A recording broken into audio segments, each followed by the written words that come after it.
কুখ্যাত জাতীয় লুচ্ছা শেখ সেলিম, যার ডেরা থেকে উত্থান নায়িকা নিপুণের। তবে কে এই শেখ সেলিম? প্রিয় দর্শক, আসুন জেনে নেই শেখ সেলিমের সম্পর্কে। শেখ সেলিমের নামটি শুরুই হয়েছে শেখ শব্দ দিয়ে। দর্শক, এতক্ষণে বুঝে গেছেন জাতীয় লুচ্ছা শেখ সেলিম আসলে শেখ পরিবারের সন্তান। 1949 সালের 2 ফেব্রুয়ারি গোপালগঞ্জ জেলার টুঙ্গিপাড়া গ্রামে জন্মগ্রহণ করেন শেখ সেলিম। তার পিতার নাম শেখ নুরুল হক। শেখ সেলিম বাংলাদেশের প্রাক্তন রাষ্ট্রপতি শেখ মুজিবুর রহমানের ভাগ্নে এবং যুবলীগের প্রতিষ্ঠাতা সভাপতি শেখ ফজলুল হক মনির ছোট ভাই। প্রধানমন্ত্রী শেখ হাসিনা তার মামাতো বোন। তিনি শেখ ফজলে নূর তাপসের আপন চাচা। শেখ ফজলুল করিম সেলিম বাংলাদেশ আওয়ামী লীগের স্থায়ী কমিটির সদস্য। মোল্লা জালাল উদ্দিন আহমদের মৃত্যুর পর 5 মার্চ 1980 সালের তৎকালীন ফরিদপুর 10 আসনের উপনির্বাচনে বাংলাদেশ আওয়ামী লীগের প্রার্থী হিসেবে তিনি সংসদ সদস্য পদে নির্বাচিত হন। বাংলা চলচ্চিত্র নায়িকা নিপুণ এমপি বা মন্ত্রী ছিলেন না শেখ হাসিনা সরকারের কোনো দায়িত্বে।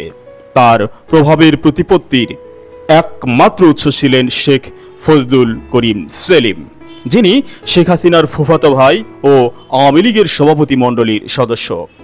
শেখ সেলিমের আশীর্বাদ পুষ্ট বেশ কয়েকটি সরকারি দপ্তরে প্রভাব বিস্তার করে এবং রাজুক থেকে বিপুল পরিমাণে টাকা হাতিয়ে নিয়েছে। মূলত সেলিমের প্রভাবের কারণে অপ্রতিরোধ হয়ে ওঠে নায়িকা নিপুণ। নায়ক জায়েদ খানের পরাজয় আর নিপুণের বিএফবিসির নির্বাচনে সভাপতি হওয়াটাও ছিল শেখ হাসিনার পাতানো নির্বাচনের ন্যায়। নিপুণ সিন্ডিকেটের সদস্য রাজুকের সহকারী মাহবুব হোসেন, যিনি শেখ সেলিমের লোক হিসেবে পরিচিত। 2014 সালের পর নিপুণ রাজুকে প্রভাব বিস্তার করে বিভিন্ন কাজ করাতেন। মাহবুবের অফিসাররা ছিলেন তার জিম্মি এবং শেখ সেলিমের লোক পরিচয়ে তার কাজ দ্রুত সম্পন্ন হতো। ক্লায়েন্টের টাকা মাহবুব নগদে গ্রহণ করে নিপুণের বাসায় পাঠাতেন। নায়িকা নিপুণ জাতীয় লুচ্ছা সেলিমের ডাকে সবসময় উপস্থিত থাকতেন এবং তার সেবা প্রদানকারী টিমে মডেল, নায়িকা, শিক্ষার্থী সহ সুন্দরীরাও ছিলেন। যে কারণে ড্রয়িং অ্যাপ্রুভালের জন্য 8 তলা ভবনের 20 থেকে 25 লাখ এবং 10 তলার জন্য 50 লাখ টাকা নিতেন নিপুণ।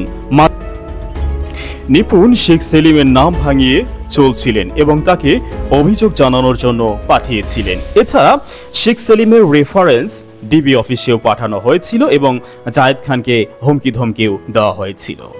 21 নভেম্বর আপিল বিভাগ হাইকোর্টের রায় স্থগিত করে, ফলে নিপুণ বাংলাদেশ চলচ্চিত্র সমিতির সম্পাদক পদে বহাল থাকেন।